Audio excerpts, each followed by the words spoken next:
Muy buenas tardes. Bienvenidos a esta sesión del ciclo Argumentando los Derechos Humanos, que como ustedes saben se ocupará hoy de un tema que es una aspiración de toda sociedad civilizada, que es materializar la cultura de la legalidad. En un día en el que celebramos precisamente a la mujer, para nuestra comisión, ustedes saben el lugar que ocupa esta temática. Hoy hubo un reconocimiento a las trabajadoras de nuestra comisión de manera muy especial, y no puede ser de otra manera. Juntos desde el origen de la especie estamos comprometidos todos en el logro de la igualdad jurídica y política. En lo que se refiere al tema de la cultura de la legalidad y su exposición, el orden será el siguiente. Primero el doctor Pablo González Ulloa, continuará el maestro Rubén Francisco Pérez Sánchez y después el licenciado Iván García Gárate. Tendremos intervenciones sucesivas de 15 minutos y después de eso vendrá la participación de todas y todos ustedes a través de las papeletas que por ahí se les han entregado, y al final habrá otra ronda de por lo menos 5 minutos de nuestros distinguidos participantes en la mesa.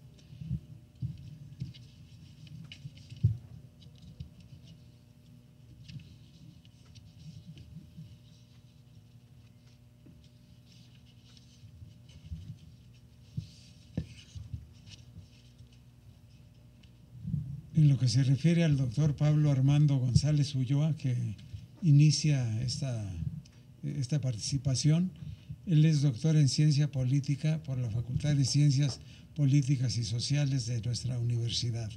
Es profesor de tiempo completo en la propia facultad, miembro del Sistema Nacional de Investigadores en el nivel 1.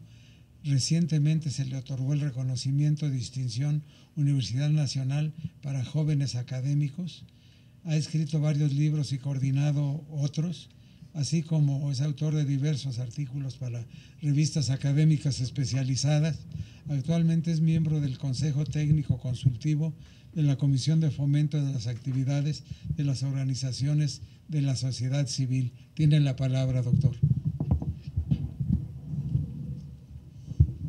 Pues muchas gracias por la invitación. Muchas gracias a todos y a todas por estar este día tan importante en el que conmemoramos el Día de la Mujer.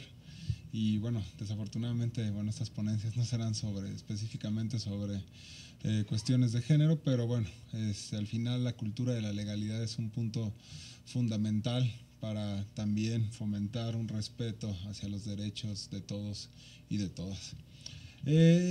La cultura de la legalidad es un concepto bastante complicado de asir.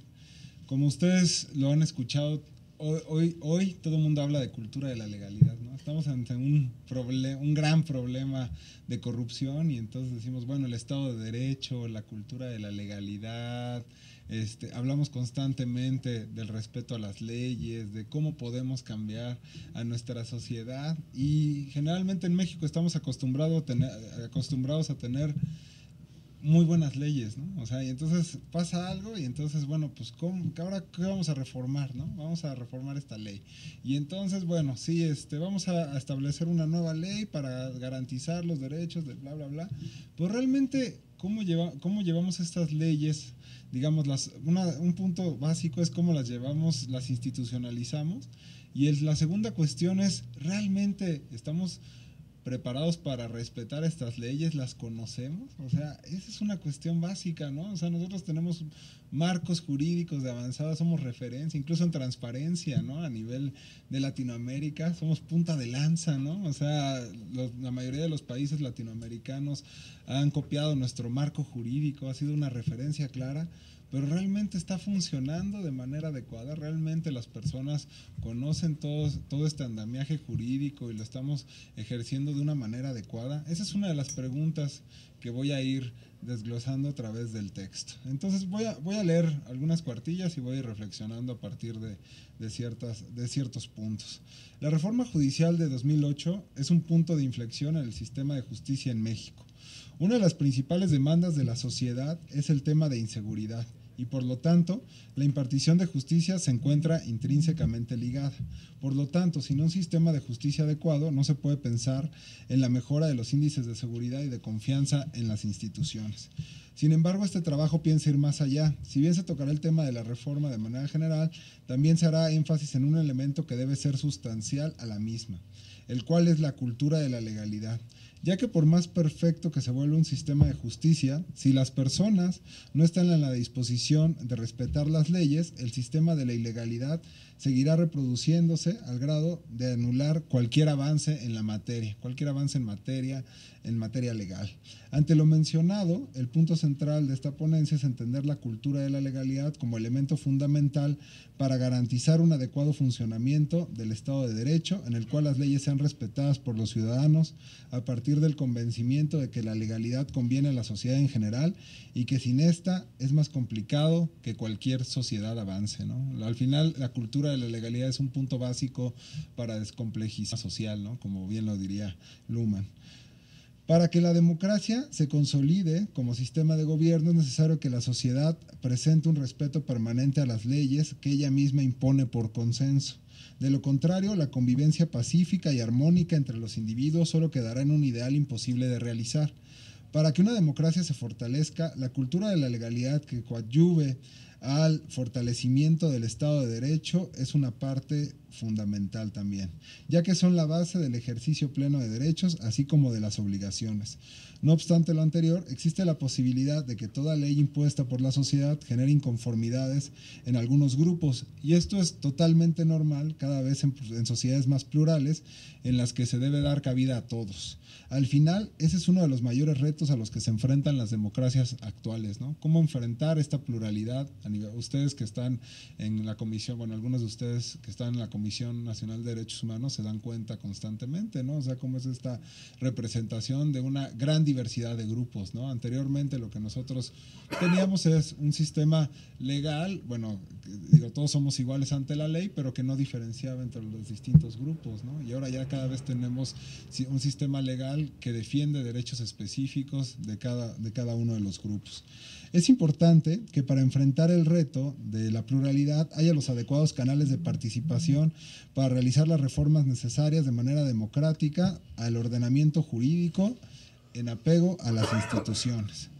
La cuestión es que en México, la encuesta nacional de cultura constitucional, legalidad, legitimidad de las instituciones y rediseño del Estado demuestra el poco apego que los mexicanos tienen en respetar las leyes, ya que poco más del 50% se encontraría en el supuesto de no seguir una norma si la considerara injusta, ¿no? O sea, entonces, bueno, decimos, bueno, pues sí estamos de acuerdo con la ley hasta cierto punto, pero estoy dispuesto a violarla si no estoy convencido de ella, ¿no? Entonces ese es uno de los puntos básicos de esta encuesta.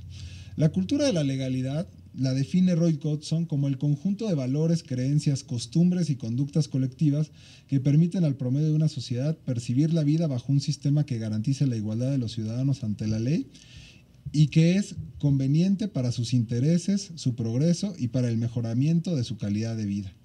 La cultura de la legalidad parte del principio de igualdad, pues se funda en la imposición y acuerdo con las leyes para todos los miembros, evitando la creación de códigos o prácticas paralelas en las cuales se benefician unos cuantos. A partir de esta igualdad real ante la ley, se favorece una construcción social donde la ciudadanía, de forma activa y responsable, evita prácticas o debería evitar prácticas fuera de la ley, pues ellos aceptan, respetan y comparten los valores establecidos previamente y en caso de alguna inconformidad, el apego a la legalidad privilegia el consenso ante cualquier otra práctica.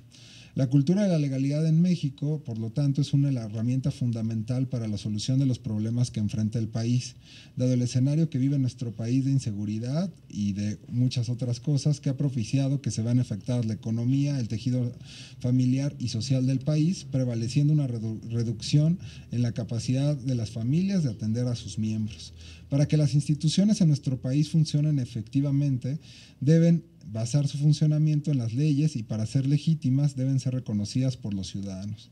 El que coincida es la meta para hacer efectiva una real democracia en provecho de la sociedad. Cuando una ley funciona, se hace extensiva a los ámbitos públicos y privados, en la lógica de que se puede dar una convivencia social armónica, libre y con pleno ejercicio de derechos, en particular el ejercicio y respeto a los derechos humanos. En nuestro país, la legalidad es esencial para lograr un adecuado Estado de Derecho, pues es la base de la existencia de la autoridad. De no ser así, estaría en peligro la estabilidad del Estado y la gobernabilidad. Por su parte, el Estado debe evitar en lo posible el uso de la fuerza pública para mantener el orden social, pues este es el indicio de la capacidad institucional para la resolución de los conflictos. Sin un apego a la ley y una correcta capacidad de diálogo por parte de la ciudadanía y el Estado, seguirá persistiendo la desconfianza en las instituciones, sobre todo en las encargadas de la impartición de justicia.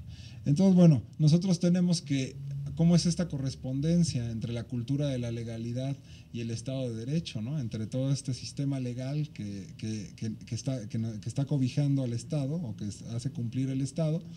Sin embargo, por ejemplo, cada elección nosotros vemos que hay una reforma a nivel electoral, ¿no? Y entonces decimos, bueno, esto ya va a ser la última gran reforma a nivel electoral, ya no le vamos a tener que hacer nada, que mover nada. Sin embargo, 6 años después, los actores incumplen las propias reglas que ellos se impusieron, ¿no? A partir de los distintos, de los sistemas institucionales que nosotros tenemos, ¿no? Y entonces, por más que nosotros queramos que nuestro sistema electoral funcione adecuadamente, pues va a ser muy difícil si la mayoría de los actores tienen la mayor cantidad de incentivos para violar la ley una y otra vez y para no aceptar las reglas, ¿no?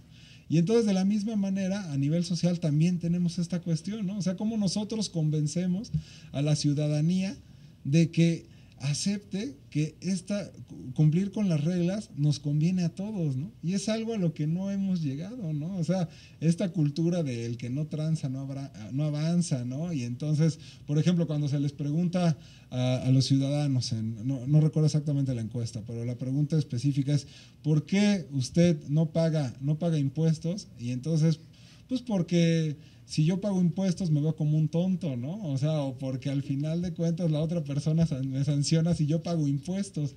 No hay una respuesta de yo por qué no pago impuestos, tal vez una cuestión, digamos, razonable, o bueno, ni siquiera razonable como tal, pero que diría, bueno, pues es al final porque no recibo los servicios públicos a los que yo me haría merecedor al pagar impuestos. Ese razonamiento ni siquiera está. El razonamiento principal está porque la otra persona me sanciona en la medida en que yo pago impuestos, en vez de que te reconozcas, pagas impuestos, qué tonto, no, mira, podrías hacerle así para no pagar impuestos, bla, bla, bla, ¿no?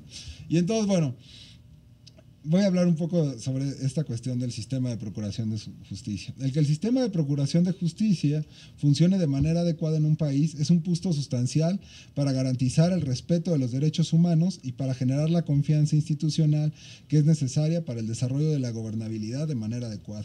Un sistema adecuado de procuración de justicia es un sistema insoslayable en un país como el nuestro, en donde el porcentaje de impunidad se eleva hasta el 99%, mientras que la cifra negra se estima en un 83%.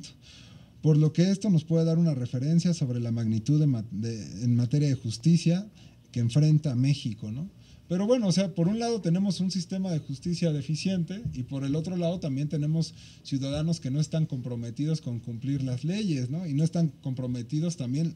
El 83% de la cifra negra es porque los ciudadanos les da flojera ir a denunciar. Bueno, son varias las razones, ¿no? Dicen, hay ineficiencia del Ministerio Público, tienen miedo a las represalias, bueno, pues no confían en la autoridad.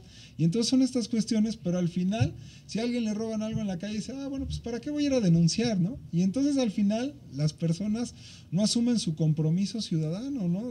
Porque es una obligación ciudadana el hecho de que yo vaya a denunciar. Bueno, pues sí, probablemente voy a perder 4 horas. Bueno, ahora es más fácil, ¿no? Porque ya se hace en línea, simplemente vas, te lo sellan y ya no pasa nada.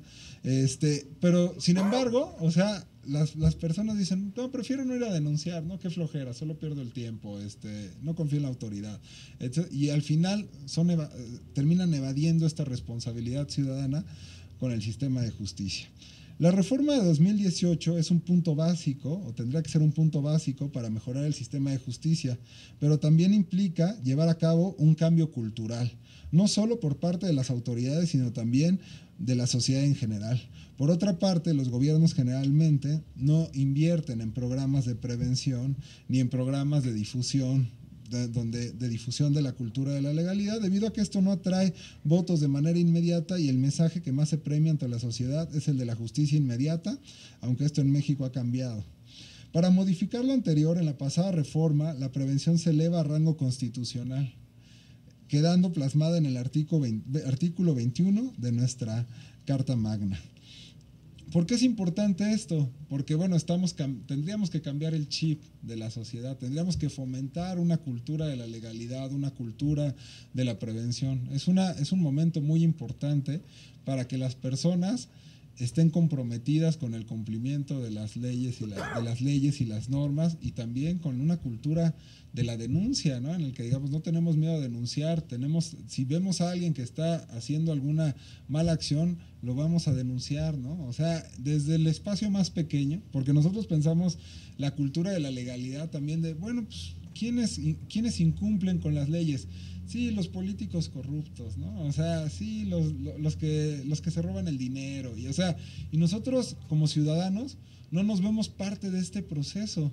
Pero a nivel micro, nosotros generalmente estamos incumpliendo una gran cantidad de leyes y de normas, ¿no? O sea, cuando desde las infracciones de tráfico hasta el hecho de que nosotros vemos a alguien tirar basura en la calle y nunca le decimos, oye, no tires basura en la calle, ¿no? O sea, no sancionamos los actos de ilegalidad en nuestros espacios cotidianos, ¿no? Vemos a alguien que roba o algún sobrino, hijos, etcétera, etcétera, que copian el examen y eso no lo sancionamos, se nos hace normal, le decimos, bueno, pues es parte de nuestro sistema de ilegalidad, de nuestro sistema de ilegalidad que nos rige, y entonces decimos, bueno, sí, pero los malos son ellos, ¿no? En nuestros espacios cotidianos tampoco hacemos muchas veces nada por fomentar una cultura de la legalidad entre nuestros vecinos, en nuestras instituciones, etcétera, etcétera, ¿no? Y entonces, en toda sociedad, la prevención debe ser una prioridad en cualquier materia, porque al final, si se quiere ver en términos utilitaristas, a largo plazo las políticas de prevención van a posibilitar un gran ahorro de recursos públicos. Y sin embargo, estas no forman parte de los reflectores públicos, como lo dije antes, de la misma manera que las políticas que buscan mitigar el problema una vez que ya se tiene ahí, por lo que la materia de la prevención no debe quedar solo plasmada en el discurso, ¿no? O sea, nosotros vemos muchas veces, bueno, ahora de hecho ya casi no se menciona, pero al principio del sexenio, con el Plan Nacional de Desarrollo, todo el mundo habla la cultura de la legalidad, y sí es importante la cultura de la legalidad, ¿no? Y en todos lados se hablaba de la cultura de la legalidad, pero realmente, ¿cómo se hacía una política pública para impulsar la cultura de la legalidad? Esa es la cuestión, ¿no? O sea, simplemente queda en el discurso y no se trabaja a nivel de los ciudadanos. ¿Cómo vamos de tiempo? Todavía vamos bien. En materia de seguridad y en cualquier otra, la cultura de la legalidad debe ser un programa fundamental en materia de prevención, ya que en un país donde se garantiza el pleno respeto a la ley es un país en el cual las instituciones funcionan de mejor manera, fomentando una mayor confianza entre la población, como ya lo había mencionado. Impulsar el respeto por la ley en la conciencia de la población es la clave para desarrollar la cultura de la legalidad y la de la prevención. Se debe transmitir el conocimiento, las habilidades y las competencias necesarias para crear la apreciación sobre la importancia del Estado de Derecho. Del lado de la ciudadanía, en la medida en que la cultura de la legalidad es un corte transversal a todas las estructuras del entorno social, entender los derechos y deberes debe dar pie a una significación y cooperación de desarrollo de todos los ciudadanos, incluyendo aquellos que trabajan en las instituciones de impartición de justicia. Por ejemplo, a través de los medios de comunicación se deben realizar campañas constantes de difusión y concientización pública, programas y spots televisivos y radiofónicos, ¿no? De pronto nosotros decimos, bueno, ¿Por qué la gente no se compromete contra la cultura de la legalidad? Digo, es muy reduccionista, ¿no? Decir, bueno, pues es que nosotros con todas estas series de narcos, ¿no? Ya se nos fomenta la cultura de la legalidad. Es una parte, ¿no? También, pero también es mucho más profundo, ¿no? Porque la familia y la escuela son dos de los ejes fundamentales en la formación del individuo y por lo tanto es necesario que se desarrolle una cultura de la legalidad también en estos ámbitos y solo se logrará fomentando la legalidad desde una participación efectiva de la sociedad civil que coadyuve al diseño e implementación de políticas públicas y a una planeación estratégica de medidas de prevención que ataquen la proliferación del delito. Contribuir a que la sociedad alcance la prevención con la cultura de la legalidad va desde lo micro hasta lo macro. Lo anterior debe también darse de manera paralela, coadyuvando a que los tres órdenes de gobierno recuperen la confianza y credibilidad de la ciudadanía a partir de la elaboración de diversas estrategias. Cabe decir que es de suma importancia que los medios y los ciudadanos hagan observaciones de calidad y de Contraloría Social para que así las instituciones se percaten de las fallas para mejorar los resultados frente a la sociedad. Sin cultura de la legalidad no es factible generar un mejor Estado de Derecho. Por eso es importante entender las características esenciales de la cultura de la legalidad para lograr lo anterior. Número 1, la sociedad conoce la mayoría de las normas y las leyes, la mayoría tiene la voluntad de respetar estas normas y leyes, existen sanciones efectivas por la violación de la ley, existe un proceso de defensa de los acusados, existe un sistema de apoyo a las víctimas de agresiones penadas por la ley, se condena a la delincuencia y a la corrupción y existe un sistema efectivo para cambiar las leyes. Destacar la necesidad de respetar las leyes es un punto de partida para solucionar estructuralmente el problema de violencia, crimen, corrupción, modificar actitudes y el conocimiento y la difusión de la aplicación de la justicia será un paso preliminar para cualquier desarrollo y consolidación de una ciudadanía más activa que genera y respalde las políticas públicas, instituciones y las leyes que permiten disminuir la impunidad. Muchas gracias.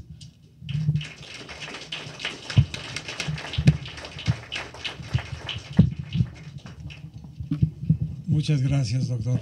Enseguida tenemos la intervención que agradecemos y reconocemos sobremanera, en el caso de los tres, desde luego, pero considerando la responsabilidad que tiene el maestro Rubén Francisco Pérez Sánchez en esta institución, es un filón de responsabilidad fundamental. Como ustedes saben, él es el coordinador general de seguimiento de recomendaciones y asuntos jurídicos de esta Comisión Nacional. Es licenciado en Derecho, egresado también en este caso de nuestra facultad en la UNAM, cuenta con una maestría en amparo, así como especializaciones en derechos humanos, judicial en amparo, sistemas penitenciarios y menores infractores y en derechos humanos y prevención del delito. Se ha desempeñado como director de difusión e intercambio académico del Instituto Nacional de Ciencias Penales, en la Procuraduría General de la República como director general en las áreas de contencioso y consultivo, asuntos jurídicos, de procedimientos de remoción y de amparo, así como jefe de la unidad de constitucionalidad del titular de la Procuraduría. En la Secretaría de la Función Pública fue titular de las áreas de quejas y responsabilidades del órgano interno de control de la Policía Federal, así como encargado del despacho del propio órgano interno de control. En la Secretaría de Gobernación, en la Dirección General de Juegos y Sorteos, concretamente, se desempeñó como director jurídico y de procedimientos administrativos y como director general adjunto también en materia jurídica. En la CNDH, en nuestra institución, se ha desempeñado como subdirector de publicaciones, visitador adjunto, director general de asuntos jurídicos y actualmente, como dije al inicio, se desempeña como coordinador general de seguimiento de recomendaciones y de asuntos jurídicos, investigador y docente del Instituto de Prevención del Delito e Investigación Penitenciaria, catedrático de la Facultad de Derecho de la UNAM y catedrático de la Facultad de Derecho de la Universidad La Salle, profesor de la Unidad de Posgrado de la Escuela Libre de Derecho. Ha impartido cursos en diversas universidades y centros de formación superior en el país y es autor de diversas obras y de artículos especializados. Adelante, por favor, maestro. Buenas tardes, muchas gracias. En primer lugar, agradecer la invitación que el SENADE nos realizó para participar en esta mesa. Realmente para nosotros es un honor que podamos compartir estos conceptos y estos debates con estos compañeros que traen conceptos, como veíamos ahorita, muy buenos y que traen una visión que esperemos pueda complementarse un poco. En primer lugar, como ustedes pueden ver en la presentación, y retomando las palabras de don Braulio Ramírez, bueno, pues hoy conmemoramos el Día Internacional de la Mujer. Y como reiteradamente se viene diciendo, ya en donde lo veamos oigan, no es una celebración, es una conmemoración. No vamos a felicitar a las mujeres, vamos a tomar conciencia de la situación en la que todavía los derechos en México respecto de ellas se encuentran y de todo lo que todavía tenemos que realizar y trabajar conjuntamente para alcanzar los niveles de igualdad que son necesarios. En la presentación ven ustedes abajo, en la parte inferior, un símbolo. Ustedes verán, es una combinación de dos símbolos clásicos, ¿no? Ahí está el escudo con la lanza del dios de la guerra que representa al sexo masculino, y ahí está el espejo que representa a Venus y al sexo femenino. Y lo que tenemos que buscar es que haya, como dice ahí, una igualdad entre los dos sexos, que haya una complementariedad y que podamos ser en ese sentido y podamos compartir los derechos que todos tenemos y que todavía en nuestra sociedad, en algunos casos, no alcanzan esos niveles de óptimo desempeño y de óptimo goce. Entonces, bueno, pues pasado el comercial, que me parece muy necesario dado el día y dada la trascendencia que debe de tener, y no dejando tampoco de lado pues, la mención de que todavía nos enfrentamos a la existencia de una gran cantidad dentro de la sociedad mexicana de grupos que se encuentran en situación de atención especial, diferenciada, a los que debemos de atender y a los que debemos de darle todas las garantías que la ley establece y un poco más. Y esto tiene que ver, además, con el tema de la mesa, que es cultura de la legalidad.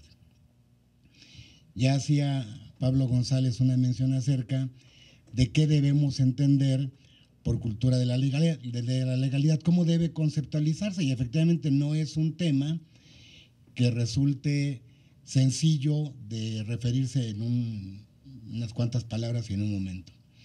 Pero bueno, un poco, yo diría, me voy a aprovechar de la mejor manera posible de lo que ya dijo Pablo, y vamos a ir retomando y vamos a tratar de hacer una aplicación un poco siguiendo las líneas que él marcó.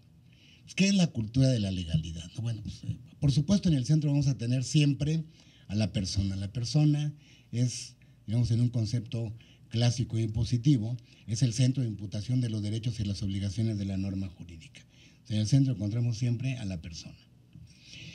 Hay un gobierno de leyes.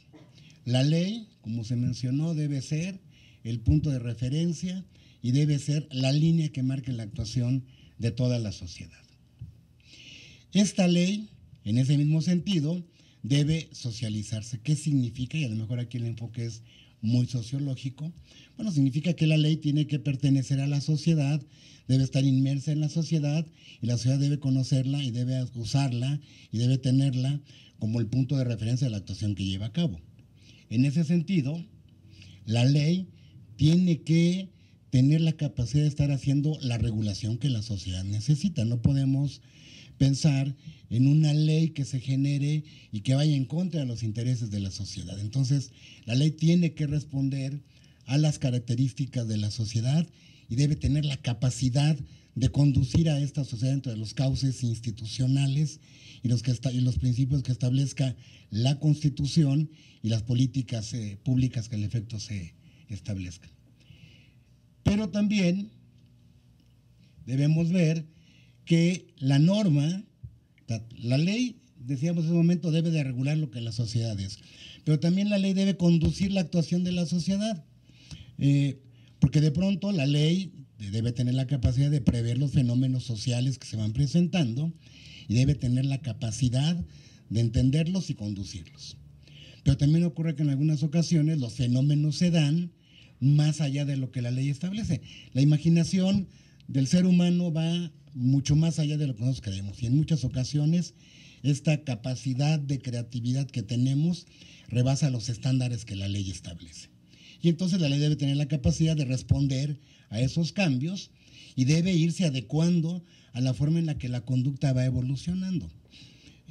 A lo mejor un caso muy básico que algunos recordarán es que durante mucho tiempo tuvimos en los códigos penales tipificados el delito de secuestro, ¿no?, con ciertas características. Y de pronto se empezó a dar un fenómeno al que le llamamos secuestro express, donde a la persona se le retenía por un espacio de tiempo muy breve y se le obligaba en ese espacio a conseguir una cierta cantidad de dinero y se le liberaba. Regularmente era a través del uso de tarjetas de crédito y de cajeros automáticos, y el secuestro era muy rápido, era express, ¿no?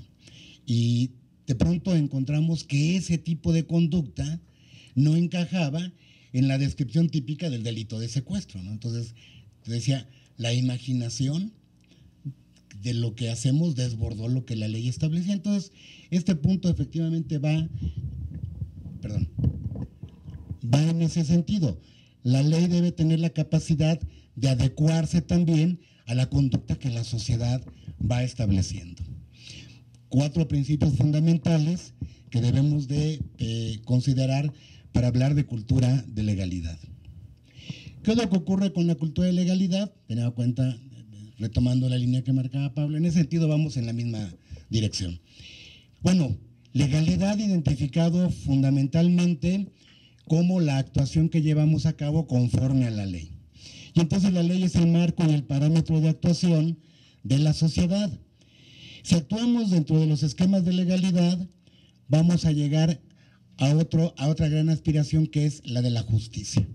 Y entonces una actuación legal es una actuación justa. Pero es un círculo. Una actuación justa nos lleva necesariamente a una actuación que esté respetando la ley. Entonces nos volvemos a ajustar al principio de legalidad.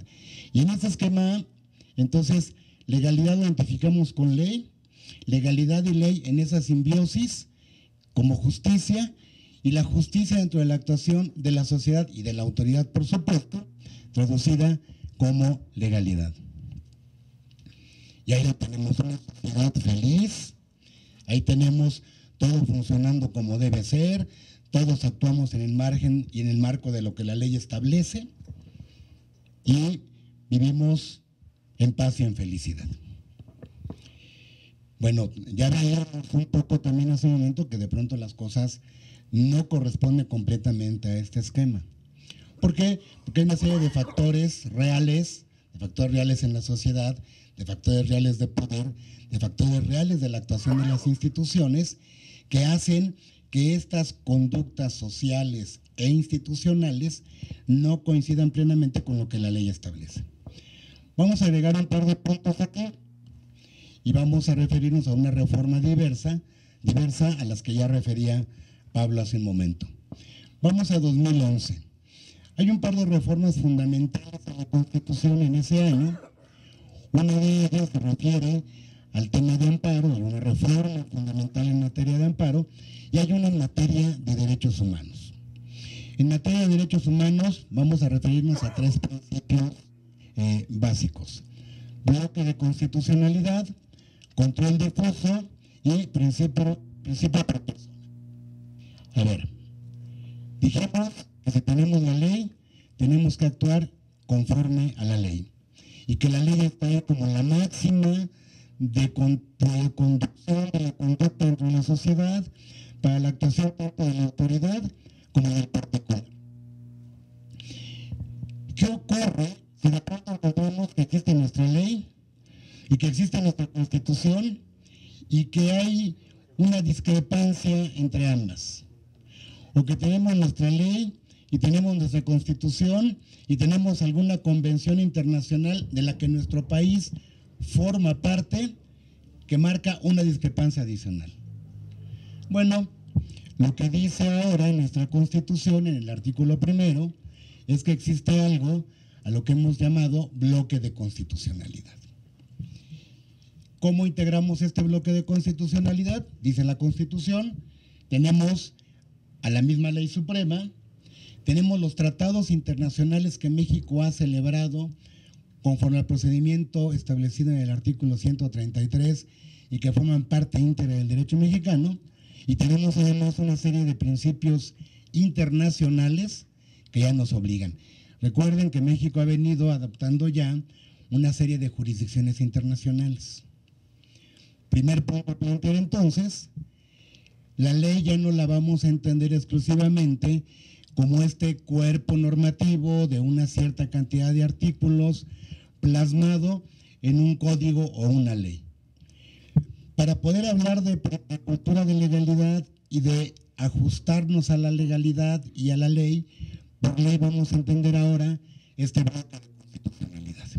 Entonces nuestro concepto va mucho más allá ahora, no se limita a la mera observancia de una ley, sino a la observancia de un gran concepto que engloba todos estos elementos. Bueno, ¿y qué pasa ahora si encontramos que dentro de este bloque hay algunas leyes que están establecidas, por ejemplo, en los estados, y que de pronto cuando hacemos un análisis, las leyes se contradicen con la Constitución?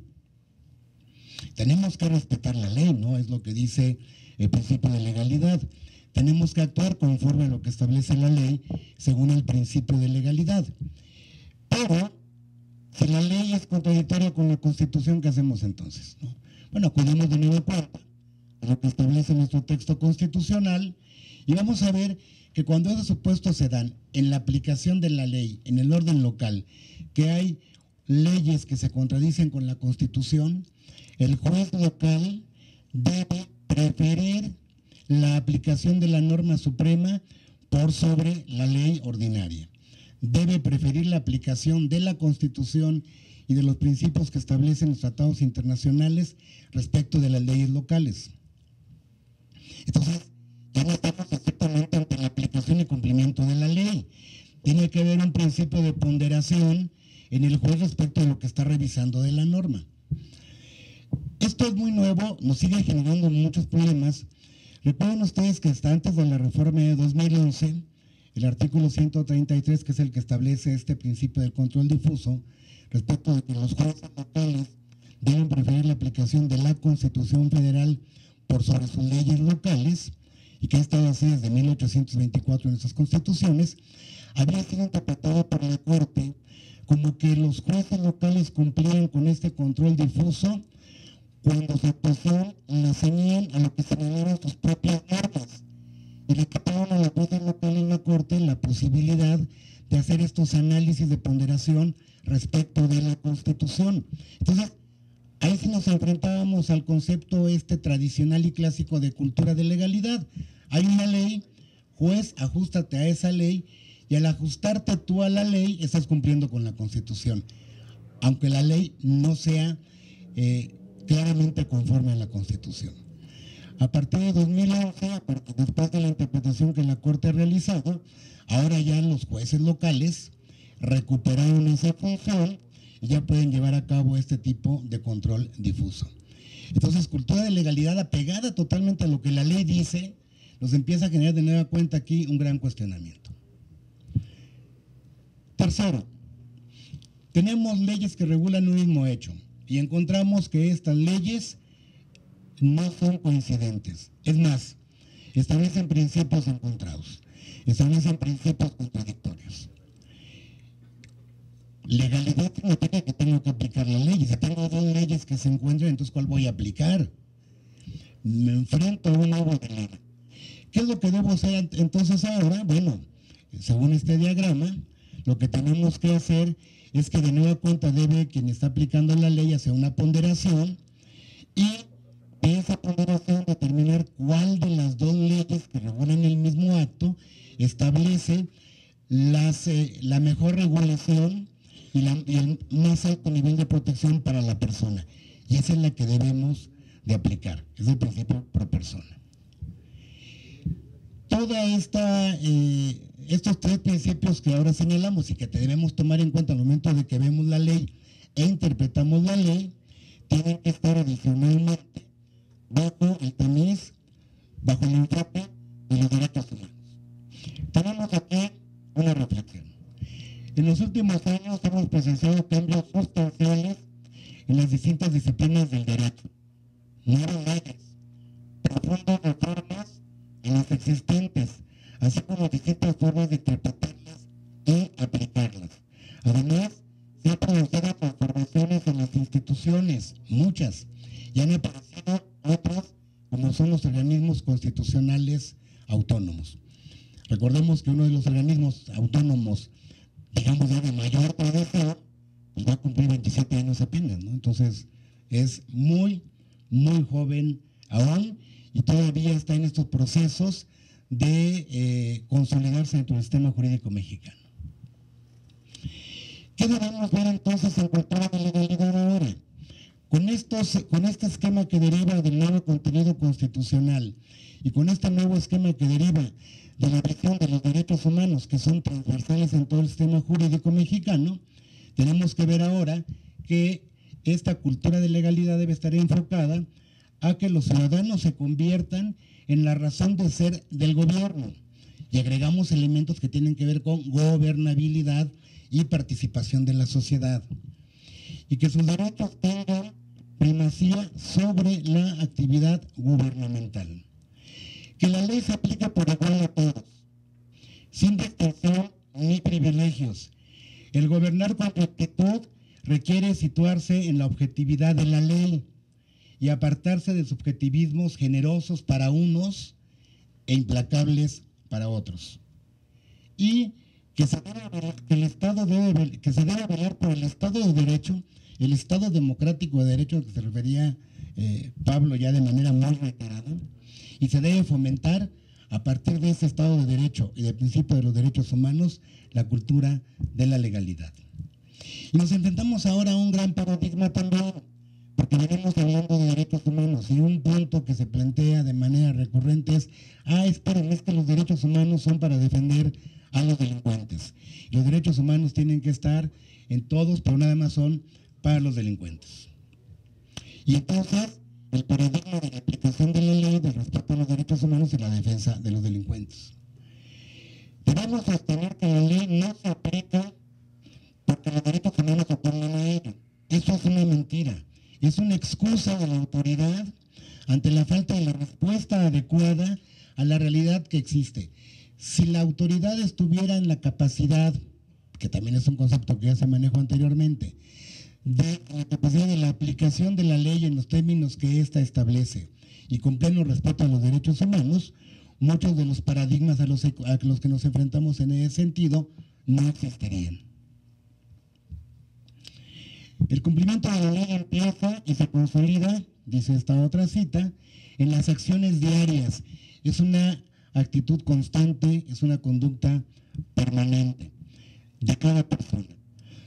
Pero no basta con la actuación de la persona, porque es preciso que la sociedad constate con el ejemplo que den las autoridades, y entonces involucramos en ese cumplimiento de los derechos humanos y de cultura de legalidad, la actuación de la persona y la actuación de la autoridad en una sola dirección. Se constate que las autoridades, que la ley deja de ser objeto de negociación para cumplirse y aplicarse en sus términos y no discrecionalmente. Finalmente, diríamos que el respeto y respeto a los derechos humanos, así como el cumplimiento y aplicación oportuna y debida de la ley, es lo que nos llevará a crear, fortalecer, consolidar y darle carta de naturalización a esta cultura de legalidad que necesariamente está inmersa dentro del principio de los derechos humanos. Muchas gracias.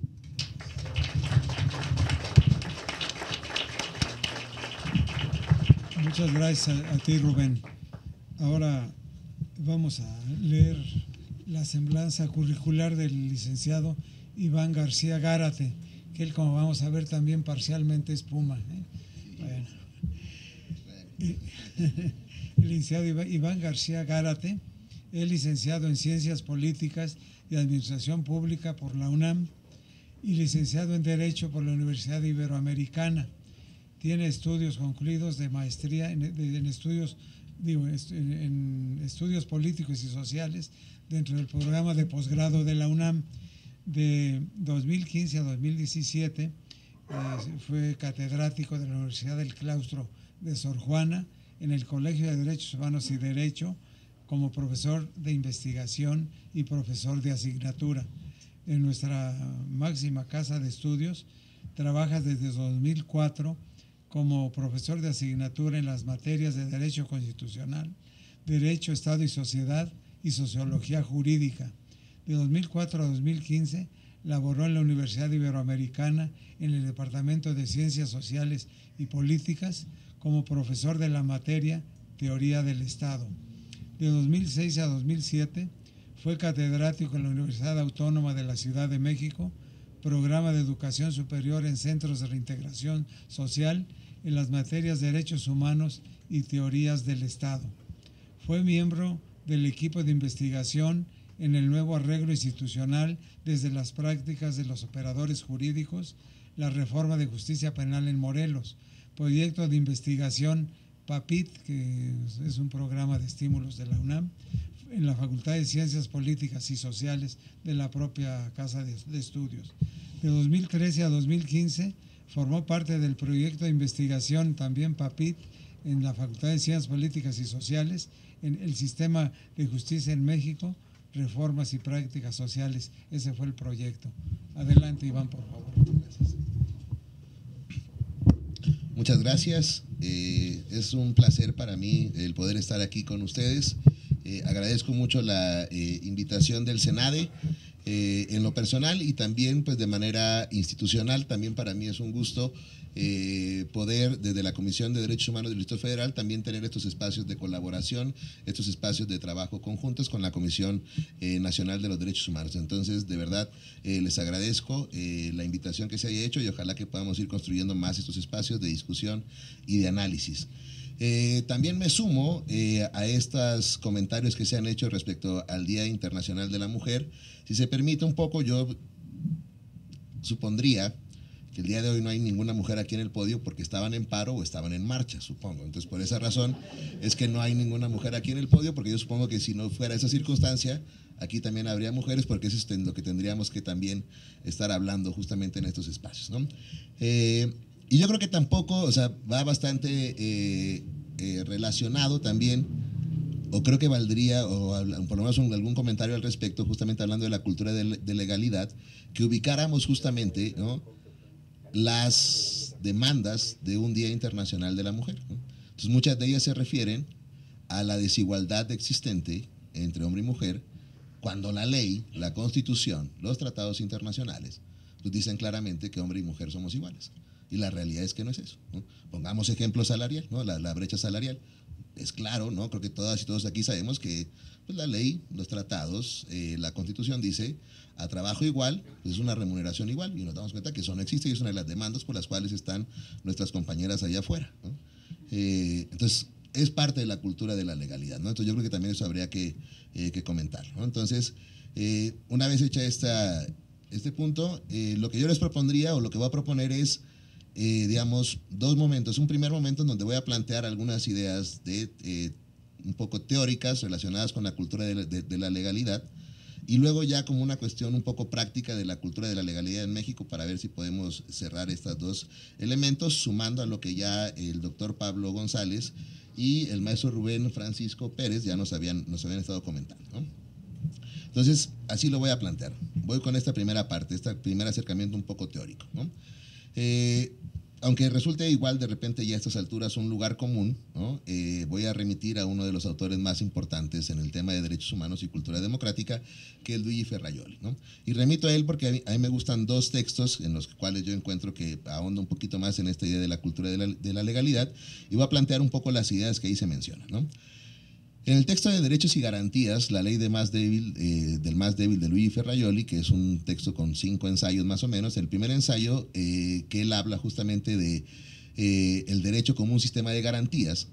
Uno de los primeros puntos de partida que tiene Luigi Ferrajoli, y en ese sentido es interesante, ¿no? Hace un diagnóstico, ¿no? Digamos, de la situación del derecho actualmente, ¿no?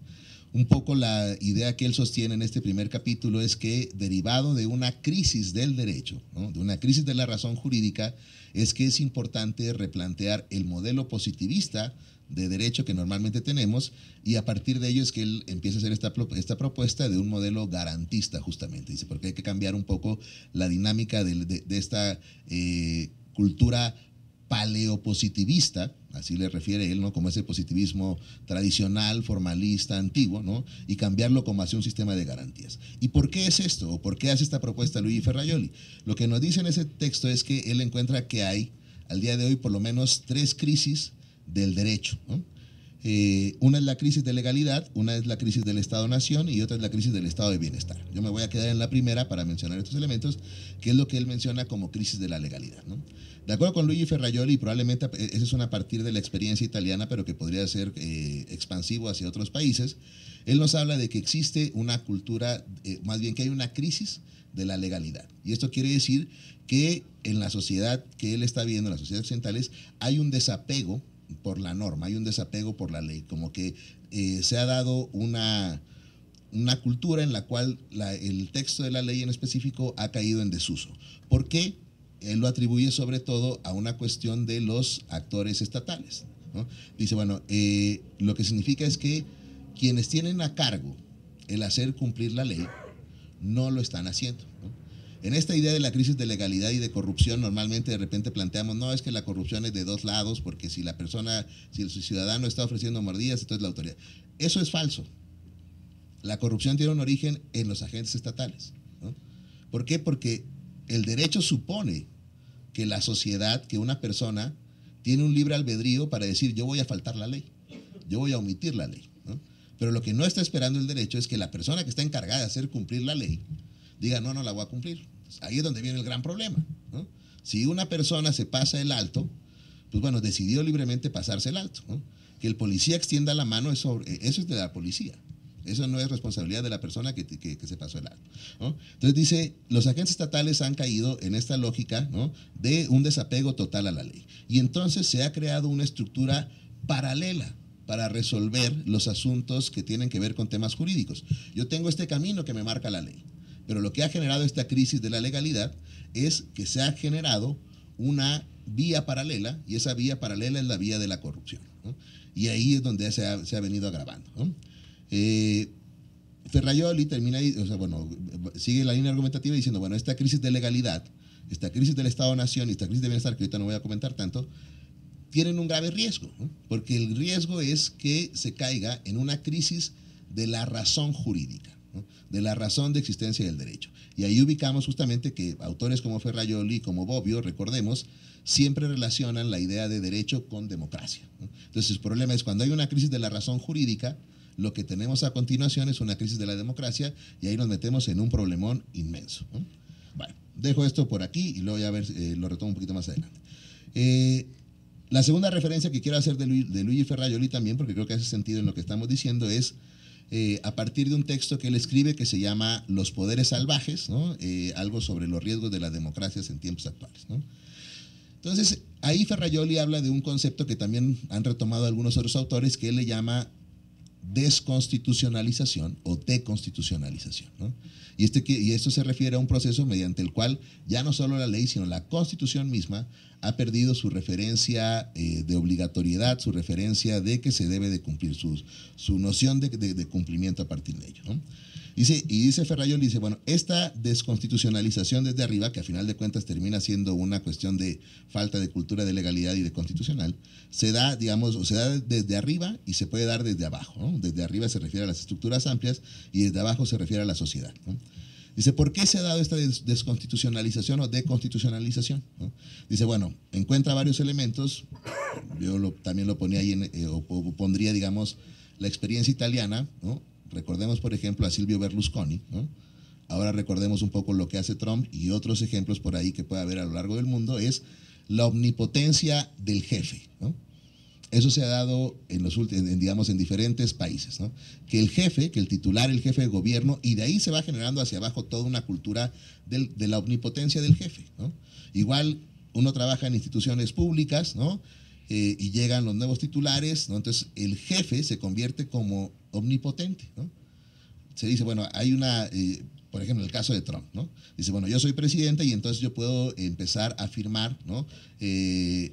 Decretos, ¿no? Aunque vayan en contra de la ley. ¿Por qué? Pues porque yo soy el presidente. Entonces se los permitía, ¿no? Se aprobaba. Entonces es como una omnipotencia, del que está en el mando lo puede todo, ¿no? De repente en algunos espacios públicos hay cierta legalidad, ¿no? Pero si usted lo firma, jefe, se puede todo, ¿no?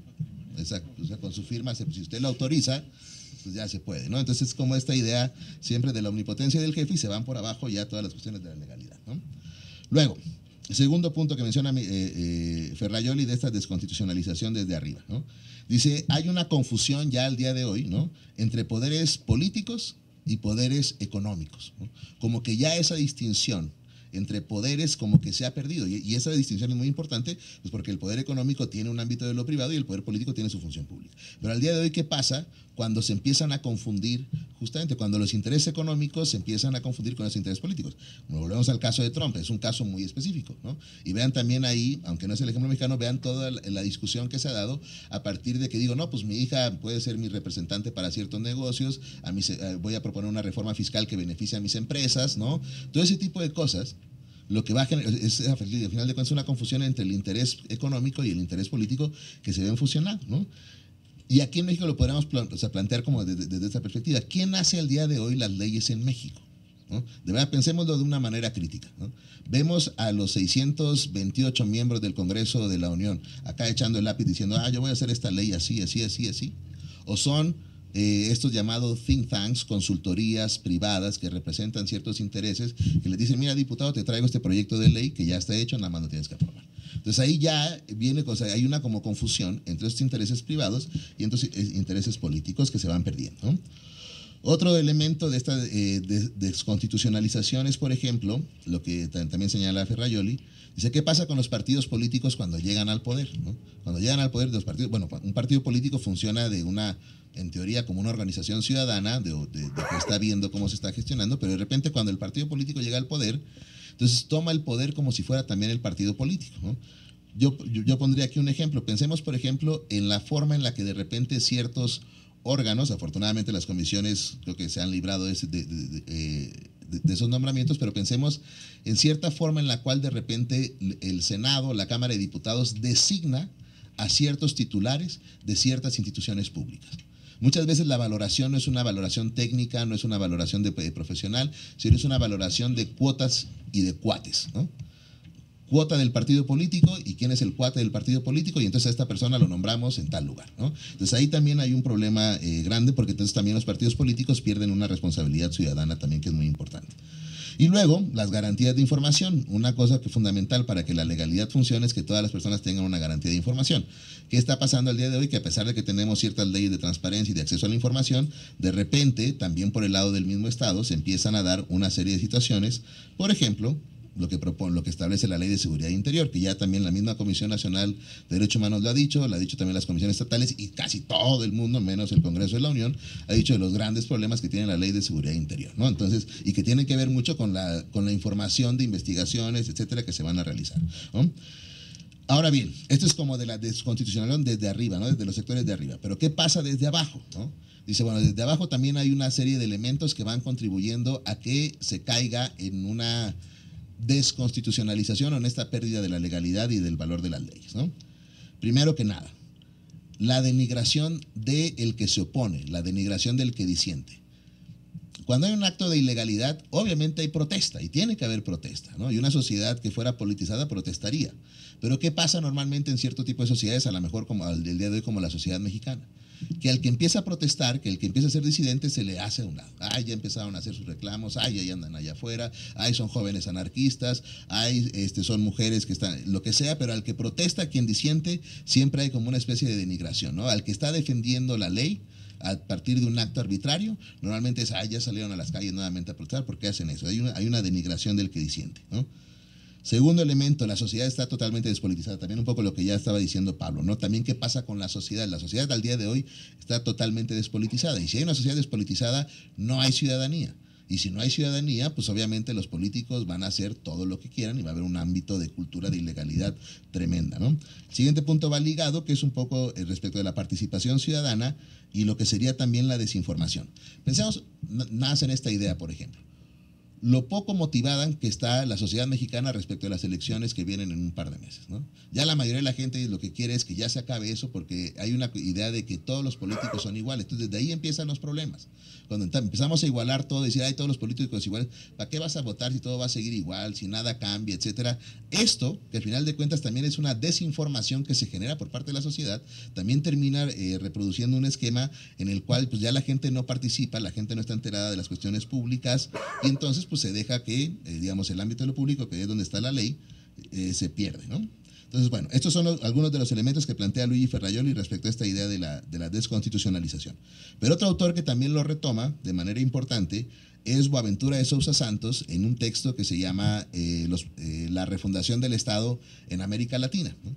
Entonces, él también nos plantea ahí dos ideas que creo que son muy importantes porque creo que también pueden explicar o nos ayudan a explicar este tipo de elementos que ya nos mencionaba tanto Pablo como el maestro Rubén Francisco Pérez, ¿no? Y es el siguiente. Lo que dice a final de cuentas Santos o su planteamiento es, al día de hoy el Estado en general pues está en una crisis y tiene que refundarse de alguna manera u otra. Pero dice, hay dos vías para hacer esa refundación, ¿no? Una vía, dice, es cuando se piensa el Estado como comunidad ilusoria, ¿no? Y la otra vía es cuando se piensa el Estado de venas cerradas. Y utiliza esta figura, obviamente, en referencia a las venas abiertas de América Latina de Galeano, ¿no? Pero dice, bueno, ¿qué es? O sea, el camino que él encuentra que no es el adecuado y es el camino equivocado es cuando pensamos el Estado como una comunidad ilusoria, ¿no? Y eso es creo que un poco lo que ha pasado en México y ahorita voy a reforzar ese argumento. Dice, bueno, en México, ¿qué es lo que hemos vivido si queremos ver desde los últimos 20 años? Digamos, la reforma del 95, ¿no? Cuando ya se reformó el Poder Judicial y vienen las controversias y acciones de inconstitucionalidad que se van incorporando, ¿no? A partir de ahí tenemos una serie de transformaciones, ¿no? Algunas muy importantes, ¿no? La reforma penal del 2008, que ya se había comentado, la reforma del 2011, y este sexenio una cantidad de reformas estructurales que se empiezan a dar, ¿no? En diferentes aspectos. Pero ¿por qué todas esas reformas no se han traducido efectivamente en un marco, digamos, en una acción constitucional más robusta en el Estado mexicano? Porque aunque hay tantas reformas, al final de cuentas estas reformas no han fortalecido esta cultura de la legalidad, ¿no? Entonces hay una explicación que plantea Santos, entre otras cosas, es pues, el origen que tienen esas reformas, ¿no? Es como si al día de hoy estuviéramos pensando, voy a poner el mismo ejemplo aquí en la mesa, ¿no? Vamos a hacer una reforma respecto a la interrupción legal del embarazo, ¿no? Entonces, para ello estamos nosotros 4 hombres. ¿Qué tendríamos que decir nosotros 4 hombres respecto a la interrupción legal del embarazo? ¿No? Absolutamente nada. Entonces dice, eso es lo que apunta Santos, dice, es que la mayoría de las reformas constitucionales que se han llevado a cabo en los diferentes países no son inclusivas, no integran a la mayoría de la población, ¿no? Si le queremos poner en colores, ¿no? Y en sexo son de hombres blancos, ¿no? Tal cual lo que ahora estamos entendiendo como esa blanquitud, ¿no? Entonces no hay esa diversidad, no hay grupos indígenas, no hay grupos de mujeres, no hay diversidad en quienes están elaborando las leyes. Entonces justamente uno de los caminos que él propone, y eso es cuando ya habla del Estado de las venas cerradas, ¿no? Es que se convoque a la gente. Porque uno de los elementos centrales es que la gente y que las personas sintamos que la ley la hicimos de manera representativa, que la ley nos representa de alguna manera u otra. Pero cuando desde el origen esas leyes son elaboradas por un sector muy específico de la población, que es el que se ha mantenido de manera hegemónica desde tiempos inmemoriales, ¿no? Pues entonces la gente no se siente identificada ya al día de hoy con esas leyes y por eso se van a terminar sin cumplir, ¿no? Entonces, al final de cuentas, uno de los planteamientos que hace Santos en este caso es pues, hacer la idea de reformar el Estado, reformar la Constitución, no acabar con él, que ese es un punto importante, porque también la otra opción es, bueno, como no sirve el Estado y ya no hay ley, mejor pensemos en el anarquismo y otra cosa. Pues no, tampoco va por ese lado. Es decir, a ver cómo replanteamos, ¿no? Que se pueda hacer valer la Constitución y que se pueda replantear la ley, y es justamente con la inclusión de diferentes grupos, de los diferentes sectores, que de manera más diversa pudieran elaborar justamente esas leyes, ¿no? Bueno, dejo estas ideas teóricas y ya nada más voy con algunos elementos ya más específicos que quiero señalar como de manera práctica más en el caso mexicano y a ver si algunos de los conceptos que di ahorita podríamos utilizarlos, ¿no? La pregunta que podríamos plantear sería el siguiente. A ver, bueno, si ya estamos hablando de una crisis de la Constitución y de la ley, ¿no? La pregunta que podríamos hacer en primer término es ¿cuál es el nivel o cómo estamos al día de hoy en México respecto a esa crisis de legalidad o respecto a esa cultura de legalidad, ¿no? Primero, por ejemplo, pongamos el caso, en 2015 vino estas visitas que se hicieron por la parte de la Oficina del Alto Comisionado de Naciones Unidas y también una visita muy importante que hizo la Comisión Interamericana de Derechos Humanos, ¿no? Y en el informe que hizo la Comisión Interamericana de Derechos Humanos después de su visita a México, su planteamiento era un poco el siguiente, es decir, en México hay un avance normativo, como ya lo mencionaba también Pablo, impresionante en los últimos años. Pero también resulta que en México hay una brecha inmensa entre ese marco normativo y la realidad que están viviendo la mayoría de mexicanos y mexicanas, ¿no? Entonces, ¿qué está pasando ahí? ¿No? ¿Qué está pasando ahí? ¿No? Otro ejemplo. Tenemos todo un sistema nacional anticorrupción que se ha creado, ¿no? Todo un sistema nacional, ¿no? Pero al día de hoy vemos casos de corrupción todos los días y entonces y también hay una brecha grande entre ese sistema nacional, entre ese marco normativo de corrupción y lo que está pasando respecto a la corrupción en México, ¿no? Si revisamos índices de impunidad, ya también nos daba Pablo algunos datos, es impresionante, no hay. Si revisamos desde el World Justice Project hasta el índice de impunidad, los diferentes índices de impunidad que manejan, en todo México está como en los números más graves, ¿no? Las encuestas de cultura de legalidad, todas nos dicen, ¿no? Que no existe esa cultura de legalidad. Si salimos a la calle el día de hoy, yo ese ejercicio lo hacía mucho de repente con mis alumnos, es decir, salgan en estos momentos a entrevistar a 10 personas si quieren y háganle la pregunta de si creen en el derecho o no creen en el derecho en México. Entonces siempre llegaban todos los alumnos y alumnas con unas caras así hasta el piso, pues porque decían, pues nadie cree en el derecho, ¿no? O sea, ya en el momento cotidiano, en la vida cotidiana, ¿no? Y hacía esas encuestas en teoría, justamente en la Facultad de Ciencias Políticas en la UNAM, en universidades donde uno pensaría que habría una cuestión distinta, ¿no? Entonces, a partir de esos datos también uno pensaría, a ver, pues en México hay una crisis del derecho, nadie cree en el derecho, nadie cree en la institución, no hay derecho en México, ¿no? Sin embargo, tampoco es así, ¿no? Al final de cuentas también pensaba, bueno, Pablo viene de la Facultad de Ciencias Políticas y Sociales que tiene una ley orgánica y ahí está la UNAM, la ley, o sea, hay una UNAM, hay una ley y ahí está la UNAM, entonces sí se cumple. Este espacio, la Comisión Nacional de Derechos Humanos, surge a partir de una ley y aquí estamos, ¿no? La Comisión Nacional la Comisión de Derechos Humanos del DF surge también a partir de una ley y ahí estamos trabajando. Entonces, sí hay una parte de legalidad, si hay una parte del derecho que se cumple. Tampoco podemos caer en este escenario alarmista porque también eso sería peligroso, ¿no? Caer en el escenario alarmista de, en México no hay derecho, etcétera, nada. O sea, sí hay, pero parecería que hay una cuestión selectiva respecto del derecho, ¿no? O sea, que más que un Estado fallido, que a mí esa expresión nunca me ha gustado tanto, es un Estado selectivo de a quién le aplica el derecho y a quién no le aplica el derecho. Yo ubicaría un poquito más hacia esa lógica en donde estaríamos ubicados como en esta cultura de la ilegalidad. Es decir, hay un Estado selectivo que de repente dice, aquí se aplico la ley, ¿no? Y acá no aplico la ley, ¿no?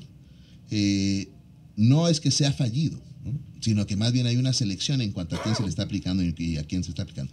Bueno, y ya para ir concluyendo, ¿por qué se da esta situación de que sea selectivo o por qué de repente tenemos estos análisis como el de la CID, el de la Comisión Interamericana, que nos dice que hay una gran brecha, ¿no? Entre lo que es la norma y lo que es la realidad que se está viviendo, ¿no? Entonces, incluso en el mismo informe de la CID y en algunos otros informes más, ustedes lo podrán ver, incluso yo creo que hasta si buscamos en algunos informes o recomendaciones de las comisiones podríamos encontrar esta idea. Dice, hay una falta de voluntad política por parte de las autoridades, ¿no? Siempre se hace esta idea de voluntad política. Y yo con ese concepto tengo muchos problemas, ¿no? Porque primero que nada es, bueno, científicamente, ¿cómo lo mido? ¿Cómo mido la voluntad? ¿Cómo puedo conceptualizar lo que es una idea de voluntad política, ¿no? En ese sentido es complejo, ¿no? Pero además es más complejo aún cuando nos ponemos más como en papel desde el derecho, ¿no? Entonces cuando uno dice, pues en teoría, un agente del Estado no tiene voluntad. Lo que tiene es una ley que cumplir, ¿no? No es que yo pueda determinar a final de cuentas con voluntad política si aquí cumplo el derecho o no lo cumplo, ¿no? Pero sin embargo se está hablando de que debe de existir una voluntad política para que haya cultura de la legalidad. Lo primero que tendríamos que partir es que, digamos, obviamente pues un servidor público, una servidora pública obviamente tiene una personalidad, sigue siendo una persona, etcétera, pero en términos de voluntad política no tendríamos que estar pensando de que yo voy a ir a convencer a el procurador, ¿no? O procuradora de que inicie una investigación. Pues bueno, ¿por qué lo tengo que convencer? Si hay una ley que dice que se lo tiene que realizar de manera diligente, de manera adecuada, pero en realidad de repente vemos que hay muchas reuniones, etcétera, en donde va la sociedad civil, van diferentes sectores, y decir, vamos a convencer para que haya voluntad política. Ese es un gran problema, el seguir pensando en esta idea de voluntad política. Bueno, pero suponiendo que existiera esta idea de voluntad política, ¿cuál es el problema al que nos enfrentamos? Y ya con esto cierro para dejarlo problematizado, ¿no? Si quisiéramos construir esta idea de voluntad política, ¿cómo hacemos que un político lleve a cabo ciertas cosas o una política lleve a cabo ciertas actuaciones, ¿no? Entonces uno lo lleva al plano de lo político, ¿no? Bueno, lo primero que tendríamos que tener en este país sería una clara oposición política. Claros grupos de oposición, partidos políticos de oposición, ¿no? El problema que de repente tenemos es que ya no existe esa oposición política, justamente porque de repente ya todos los partidos están, en algunos lugares tienen como, yo gobierno aquí, tú gobiernas allá, tú gobiernas acá, y entre todos, incluso se ha dicho ya en otros espacios, hay un pacto de impunidad, ¿no? ¿A quién le convendría más que si tú político del otro partido político cometiste un acto de corrupción, pues yo te lo voy a marcar, ¿no? Si tú, servidora pública, hiciste un acto de un partido político, hiciste algo que está indebido, yo te lo voy a marcar y justamente a mí me convendría como oposición, porque de esa manera puedo comunicarme de mejor manera con la sociedad. Pero el punto es no hay esa oposición, por lo menos en ciertos partidos políticos, y casi todos operan bajo una lógica de ciertos pactos de impunidad en los cuales no se atacan constantemente. Eso por un lado. Entonces ahí tenemos una carencia, tendríamos que tener una mayor oposición. Y en segundo lugar tendríamos que tener también un periodismo crítico, porque otra forma en la cual un político o una política puede llevar a cabo ciertas funciones es porque hay un periodismo que lo está checando en todo momento, que lo está revisando, que está al pendiente, ¿no?, de todo lo que están haciendo. O sea, no sé si pudieron ver esta película que fue nominada ahora a los Óscares del Washington Post, ¿no? De la importancia que tienen los medios de comunicación en un momento determinado para hacer efectivamente una oposición y para obligar a quienes no están cumpliendo con la ley a cumplirla, ¿no? Entonces, y al día de hoy en este país tampoco tenemos medios de comunicación libres e independientes. No lo digo yo, vean lo que dicen los relatores de libertad de expresión en todos los informes que han hecho sobre este país, y dice la concentración de los medios, la cercanía que tienen los medios con los políticos. Ahora recientemente se presentaron estos informes de publicidad oficial y vemos la cantidad de dinero, ¿no?, que constantemente se está dando por parte del gobierno hacia los medios de comunicación, y eso hace que no sean críticos. Entonces, si no hay una crítica, pues no va a haber voluntad política de hacer, ¿no? Porque pues bajo la lógica de pues yo te pago, pero no te pago para que hables mal de mí, sino que te pago para que hables bien de mí, entonces nunca me van a criticar y entonces nunca va a haber una razón por la cual yo tenga que tener una voluntad política de actuar. Y ya por tercero y el último, también nos falta mucha sociedad civil también, ¿no? De repente pues estamos aquí en la Ciudad de México y en la Ciudad de México pues sí vemos a todas las organizaciones de la sociedad civil. Estamos en la Ciudad de México y vemos muchas organizaciones de sociedad civil que están trabajando en el Senado, que están trabajando en la Cámara de Diputados o que están trabajando en espacios federales. Pero ¿qué pasa en la República? Ser defensor de derechos humanos, ser una persona defensora de derechos humanos en la República, díganme si no es un riesgo inmenso. Uno lo puede hacer aquí en la Ciudad de México y es mucho más seguro, pero la sociedad civil en los estados no tiene garantías de poder trabajar de manera adecuada. Pensemos, o sea, de verdad, ¿qué interlocución? Yo me imagino como pregunta, ¿no? ¿Cuántos municipios tienen una interlocución con organizaciones de la sociedad civil, por ejemplo, para trabajo en específico de ese municipio, ¿no? ¿Qué tan fortalecidas está la sociedad civil en los estados de la República? Porque también luego la idea de, vamos a hacer que el presidente se rija con una cultura de legalidad, entonces nos enfocamos todos pensando, ¿no?, y vigilando al presidente de la República para que se rija con una cultura de legalidad. Bueno, ¿y qué pasa con los casi 2,000 presidentes municipales? ¿Qué pasa en esos espacios más pequeños? Ahí es donde no estamos revisando. Mientras no se revise ahí, mientras nada más estemos pensando como en esa cultura de legalidad de altos niveles, pues sí, a lo mejor sí podemos lograr funcionarios de alto nivel federal que sean honestos, que actúen conforme se debe ser, pero también pensemos en los municipios, en los que son 1,800 casi municipios que hay, ¿no? que no tienen esta interlocución con sociedad civil, que no tienen control, ¿no? Entonces, yo ahí pondría justamente como estos elementos y ya le dejaría por ahí. Muchas gracias.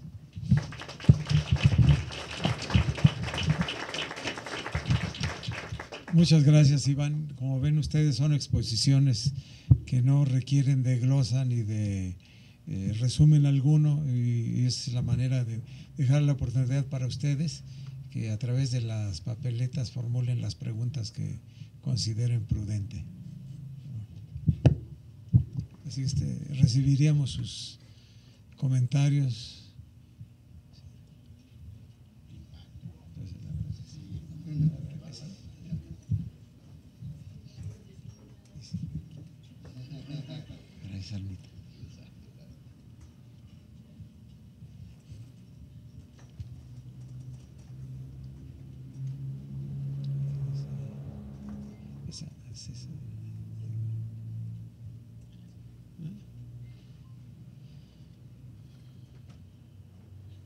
Entonces, sí, Pablo, para los tres, ¿qué pasa si una ley es injusta o incorrecta? Lo plantea César. ¿Sí? Ahí atrás. Perdón. ¿Es exigible el cumplimiento de una ley aparentemente injusta? Por ejemplo, leyes en el régimen nazi, ley de seguridad interior. ¿Quién empieza? En el orden de aparición. Sí.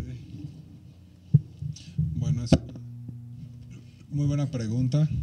Si nos remitimos, por ejemplo, a Kant, cuando él habla sobre el principio de las leyes, él dice, bueno, sí, las leyes pueden ser injustas, ¿no? Sin embargo, hay caminos institucionales para cambiarles. Y él habla, por ejemplo, de los profesores, de los sacerdotes, ¿no? Y entonces dice, sería injusto que yo como un profesor, como un sacerdote, invitara a violar la ley. Si yo estoy fuera de mi espacio de profesor, de sacerdote, yo puedo pugnar por cambiar esas leyes mediante los caminos institucionales que me permiten impulsar este cambio, ¿no? Entonces, bueno, ¿realmente están funcionando o no están funcionando estos canales institucionales? Yo cuestiono muchas veces eso, ¿no? Como bien lo decía Iván, ¿no? O sea, realmente cómo se están haciendo las leyes en el Congreso, nos están representando, pero también entonces nosotros como sociedad civil, ¿qué estamos haciendo para mejorar esos caminos a nivel institucional, para tender estos puentes donde las leyes nos puedan representar de mejor manera? Ya lo decía, ya también lo mencionaba, ¿no? De la misma forma, o sea, ¿qué nivel de representación hay? Digo, en la Ciudad de México nosotros tenemos, bueno, una sociedad civil muy activa que está de manera constante en los congresos, ¿no? Y se han parado una gran cantidad de leyes, se han modificado, ha habido un intercambio constante con la sociedad civil. Digo, no es suficiente, pero ¿qué es lo que pasa a nivel local? ¿Qué es lo que pasa, por ejemplo, ya no digamos a nivel municipios, ¿no? Pero ¿qué es lo que pasa a nivel delegacional? ¿Realmente se está dando este nivel de participación y nivel de intercambio? Entonces la cuestión es cómo nosotros hacemos que estos canales institucionales que tenemos funcionen de mejor manera o crear nuevos canales de participación también.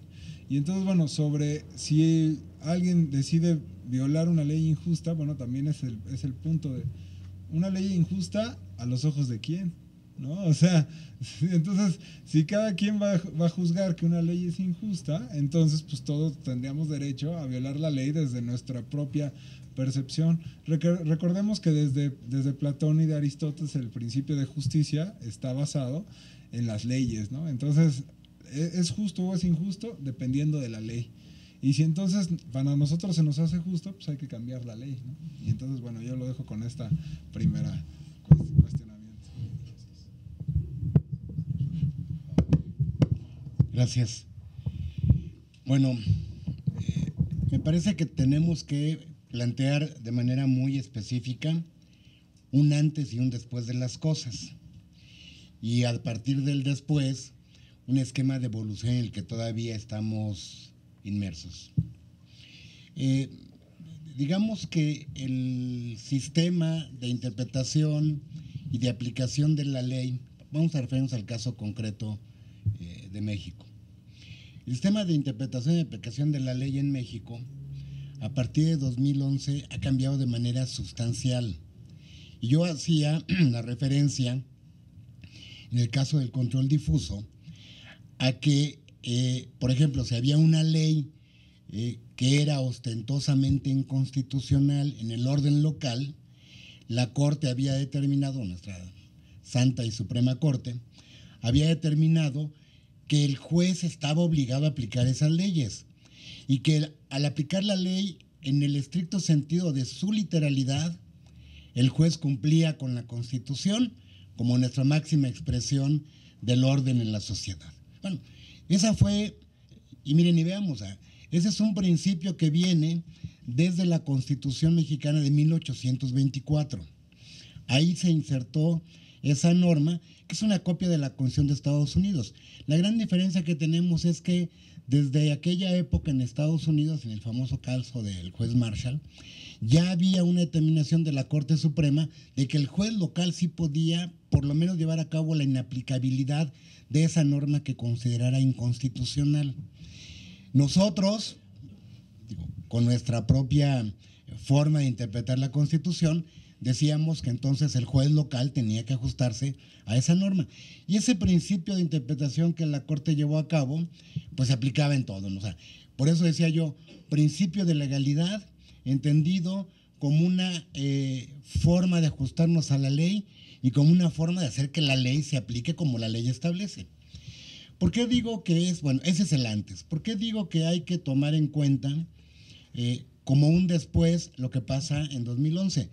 Porque yo me referí, digo, la reforma de 2011 en materia de derechos humanos es muchísimo más vasta, es muy rica y lleva implícitas una gran cantidad de elementos que van más allá de los tres a los que yo me referí. Pero me referí específicamente a eso porque son los que tienen que ver con la interpretación y con la aplicación de la ley. ¿Qué es lo que ocurre ahora en el caso de los jueces? Bueno, el juez, si encuentra una ley en el orden local conforme al 133 de la Constitución, la puede inaplicar. No puede declarar que es inconstitucional, eso solamente lo puede hacer el Poder Judicial, pero sí puede dejar de aplicarla. Entonces, un primer punto sería, ¿es exigible? ¿Qué pasa si una ley es injusta o incorrecta? Primero, habría que hacer estos juicios de valor de qué entendemos por ley injusta o incorrecta. Coincido totalmente. Tenemos que llevar estas calificativas al ámbito legal y entonces de nueva cuenta vamos a tener que hacerlo en términos de la interpretación de lo que la propia ley establece. Nuestros parámetros ahora, por supuesto, son este bloque de constitucionalidad al que nos referíamos. Ahí es donde podemos calificar si la ley es correcta o es injusta, a partir de la aplicación de la ley. Y este es un concepto de interpretación de justicia, digo, ya muy decantado, a lo mejor en algunos momentos incluso vituperado, de justicia entendida como legalidad, ¿no? La máxima interpretación kelseniana. Pero si le hacemos la actualización a partir de bloque de constitucionalidad, por ejemplo, le damos un sentido nuevo. Entonces, si es injusta o es incorrecta, tenemos mecanismos que la propia Constitución establece. Hablábamos de este control difuso. Hablamos de instituciones que la propia ley establece. Aquí la pregunta se refiere a la Ley de Seguridad Interior. ¿Es exigible el cumplimiento de una ley aparentemente injusta? El primer problema al que nos enfrentamos con la pregunta es el aparentemente. ¿Cómo calificamos el aparentemente? Supongamos que lo interpretemos de nueva cuenta a la luz de nuestro bloque de constitucionalidad. Es exigible el cumplimiento formalmente, y también de nueva cuenta coincido con lo que se ha planteado, o sea, formalmente la ley está y la ley es obligatoria en su aplicación y es obligatoria en la exigencia de su cumplimiento. Y tenemos en todo caso que acudir a los mecanismos que la propia ley establece, a la forma institucional que la ley establece para poder llevar a cabo esa declaratoria de que la ley no es la ley más correcta. Ocurre eso en el caso de la Ley de Seguridad Interior. Esta ley que ha sido tan cuestionada, esta ley que tiene una cantidad de impugnaciones récord ante la Suprema Corte, está vigente y es perfectamente aplicable y es perfectamente exigible. Lo que pasa es que ahora está sujeta a una serie de juicios de revisión constitucional a través de acciones de inconstitucionalidad, de controversias constitucionales y de una cantidad enorme de juicios de amparo, y entonces serán estas autoridades que están constitucionalmente facultadas las que determinarán el nivel de aplicación de la ley y la forma en que la misma será aplicada. Yo considero que en esta vertiente tenemos que buscar las soluciones a partir de los propios esquemas que la propia ley establece. No podemos salirnos de ellos, porque entonces sí tendríamos un problema social y político muy grave. Si nosotros determináramos qué ley se aplica o qué ley no se aplica, si consideramos que la ley es injusta o es incorrecta, y a partir de nuestros juicios de valor estableciéramos la validez de la misma norma, esta sociedad no podría funcionar bajo ningún esquema. Entonces, acudamos siempre a las soluciones institucionales que las propias normas establecen. Un poco tardadas, digo, no sé cuándo vaya a resolver la Corte el caso de Ley de Seguridad Interior, por ejemplo, no sé si los amparos vayan a resolverse de manera independiente o vaya a quedar sujeta su determinación a lo que la Corte resuelva primero en términos de los propios mecanismos institucionales. No sabemos incluso si sean los mejores mecanismos en una concepción ideal. Pero entonces, si creemos que no son los más adecuados, institucionalmente trabajemos para su modificación y para su adecuación. Creo que por ahí es por donde tendríamos que ir avanzando. Muchas gracias, Rubén.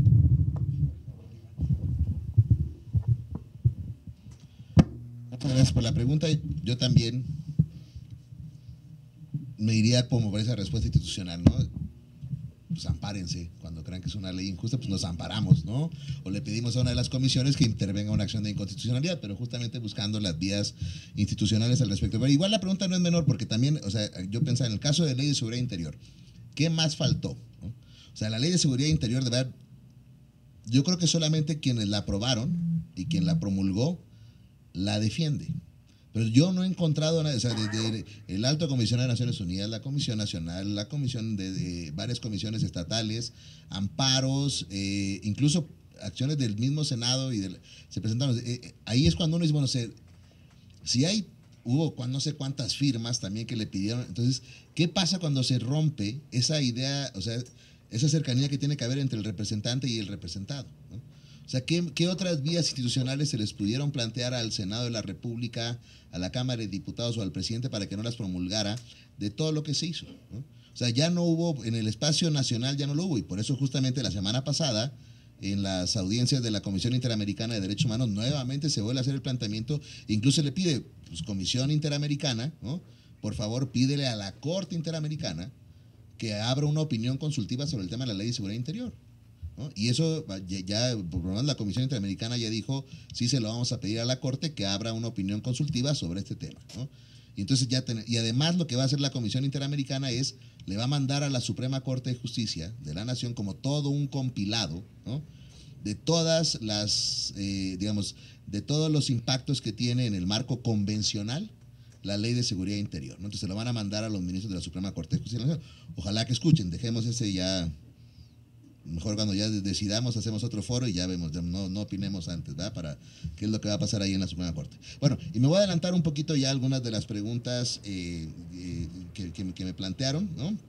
Y la primera, según entiendo, va que no están de acuerdo conmigo pues en las teorías que mencioné, y porque se me olvidaba un poco esta idea de la naturaleza humana. Yo agradezco aquí la pregunta, porque dice, se olvida de qué es la naturaleza humana. Yo agradezco mucho la pregunta, pero en realidad no estoy de acuerdo con la pregunta, porque no estoy de acuerdo que exista una naturaleza humana. No, o sea, esa idea de la naturaleza humana se me hace que es muy esencialista, que fue planteada por algunos filósofos de la Ilustración, principalmente, por ejemplo, el caso Hobbes, ¿no? Hobbes es siempre la referencia que hacía a la naturaleza humana. Pero ¿quién es Thomas Hobbes? O sea, es un hombre, otra vez vamos a hacer lo mismo, de entrada es hombre, ¿no? Blanco, inglés, del siglo XVII, que la mayoría del tiempo vivió con nobles ingleses y les daba clases a los nobles ingleses. ¿Qué va a saber Hobbes de la naturaleza humana? Sabe de lo que son los ingleses del siglo XVII, pero no sabe de la naturaleza humana, ¿no? Rousseau tampoco sabía, porque no se movieron de sus espacios. El mundo es diverso. ¿Cómo podríamos hablar de qué es una naturaleza humana? ¿No? Entonces, en ese sentido, yo ahí sí, digamos, no estaría de acuerdo en ese punto de la pregunta, porque yo no creo en una existencia de una naturaleza humana en específico, ¿no? Y la segunda pregunta que hacen es, ¿el nombrado pacto de impunidad se relaciona con esa frase histórica de a mis amigos justicia y gracias a mis enemigos la ley a secas, ¿no? Justamente es esta idea, o sea, la idea del pacto de impunidad pues, justamente tiene este sentido. De repente, cuando hubo de repente esta oposición, o cuando hay una oposición política real desde un punto es, yo quiero que le apliquen la ley, pero ¿qué pasa cuando esos partidos políticos, es incluso, podrá ser también sociedad civil que de repente llega a los espacios de gobierno y es, bueno, pues ya no tanto, ¿no?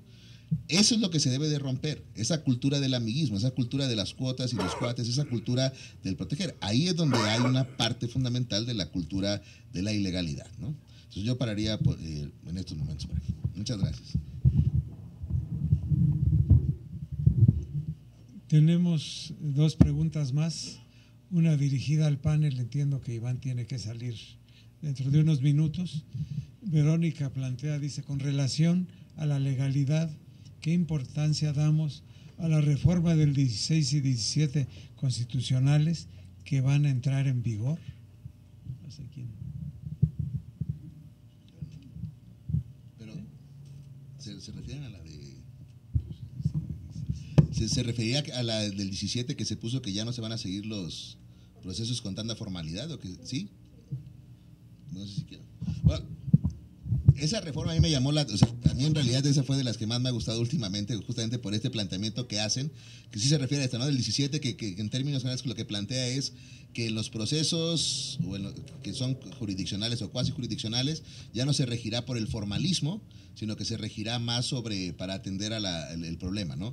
Eso es una de las reformas que a mí me llamó mucho la atención. Creo que pasaron un tanto desapercibidas o no se ha discutido como los alcances que pueda llegar a tener, pero yo creo que sí es una de las más importantes porque está planteando incluso como hasta un cambio de paradigma en el sentido de dejar ya como los formalismos. ¿Cuántas veces, no? Muchas acciones que se inician desde denuncias, demandas, procesos de amparo y demás, la primera respuesta de la autoridad es como no cumple con la formalidad, se acabó todo el tipo de proceso y se favorecía normalmente la forma y no se atendía nunca el fondo. Yo creo que una de las, o sea, justamente es bastante atinada y yo creo que nos va a ayudar también mucho, sobre todo órganos no jurisdiccionales, por ejemplo, que también tenemos este tipo de procesos que son como juicio, yo creo que no se caería en riesgo de inseguridad jurídica, porque ese sería como el riesgo, es que como ya no sigues la forma y a nosotros abogados y abogadas nos gustan las formas, ¿verdad? Si nos quitan las formas es como, ya me quedé sin la seguridad jurídica que me dan las cosas. Pero yo creo que es un proceso que tendríamos que ir generando también una nueva cultura de lo que es el derecho, cómo estamos entendiendo el derecho al día de hoy. Yo creo que la mayoría de las reformas que se han hecho últimamente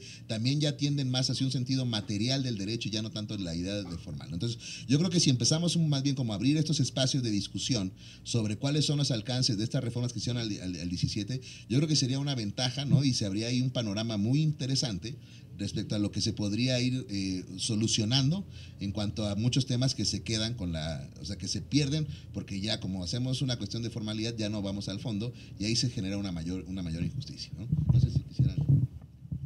Gracias, Iván. Sí. Bueno, hay todo un planteamiento porque este tema está inserto en un objetivo que es el de hacer una justicia cotidiana. Efectivamente, tenemos una serie de formalismos legales que como dice Iván, además nos han educado y como abogados estamos muy encerrados en estos caminos. Pero el resultado ha sido que de pronto la justicia en general, no un sector de salud, no un sector de la justicia en general se ha vuelto, para la dinámica que tiene el mundo actual, se ha vuelto muy anquilosada, es muy lenta. Entonces se busca que haya formas más ágiles de resolver los conflictos. Bueno, hay una gran cantidad o hay una cierta cantidad de instrumentos que se han venido generando, ¿no? Bueno, yo pondría, un poco para complementar la idea, por ejemplo, lo que pasará en materia de justicia laboral. La justicia laboral diseñada como un sistema de justicia ágil, participativo, donde el trabajador tuviera a través de sus representantes y el patrón a través de sus representantes la posibilidad de coincidir en un punto donde resolvían de la mejor manera los conflictos, ¿no? O sea, ahí está el espíritu de nuestra justicia laboral como ha venido operando. ¿Y cuál es la realidad de la justicia laboral? Se ha vuelto una justicia lenta y terriblemente corrupta. Parece que la visión ahora es judicialicemos, entonces vamos a judicializar la justicia laboral, como hemos venido en este país judicializando muchos temas. Ya se referían hace un momento, por ejemplo, al tema de la justicia electoral, ¿no? También es relativamente nueva la justicia electoral desde el punto de vista de la judicialización. Entonces, considero que es bueno ir explorando estos esquemas, pero considero que tenemos que hacerlo bajo una forma y una visión mucho más global, ¿no? Todavía no tenemos en vigor la justicia laboral y las leyes reglamentarias de la Constitución, bueno, los proyectos de leyes reglamentarias de la Constitución ya están siendo cuestionados, ¿no? Ya por ahí nos han dicho, ¡ey, CNDH! Ojo, vas a tener que impugnarlas ante la Corte. Entonces, ya van ahí una gran cantidad de problemas que desde antes de que la ley se emita están ya minando o dificultando la implementación de una reforma constitucional. Y volvemos a una cosa que señalábamos aquí, ahí tiene que ver mucho el tema de factores de poder, de factores sociales y de factores políticos que inciden en la formación de las leyes. Pero me parece que sí es importante que se busquen estos nuevos esquemas de resolver conflictos y que esto pueda ser de una manera mucho más ágil y que nos dé certeza jurídica. No podemos pensar ya en sistemas de justicia, por ejemplo, que no consideren todo lo que existe como Internet, ¿no? Nuestras notificaciones, la forma de integrar expedientes, en fin. O sea, sí tenemos que pensar en que ha habido una serie de cambios. Allá no es la codificación francesa que viene del derecho romano. Ya tenemos que verla de una manera muy distinta. Muchas gracias, Rubén. Tenemos, por último, si les parece, la respuesta estuvo implícita en todas las intervenciones, pero de manera concreta se pregunta, ¿cuál es la relación de la cultura de la legalidad con el orden público? ¿Qué efectos tiene? No sé quién guste responderlo. ¿No sé? ¿Por qué sí? Sí. ¿Ya vieron? Creo que es como la parte nuclear de todas las exposiciones. Entonces, si les parece, ya les agradecemos la atención y vamos a entregar un reconocimiento cuyo texto es el mismo para los tres participantes cuyo aporte reconocemos de sobremanera. Se otorga la presente constancia, dice la Comisión Nacional de los Derechos Humanos, otorga la presente constancia, es el mismo texto para los tres expositores, por su valiosa participación como ponente en la mesa de análisis Cultura de la Legalidad dentro del ciclo Argumentando los Derechos Humanos a las 18 horas del día 8 de marzo en el auditorio del Centro Nacional de Derechos Humanos. Muchas gracias.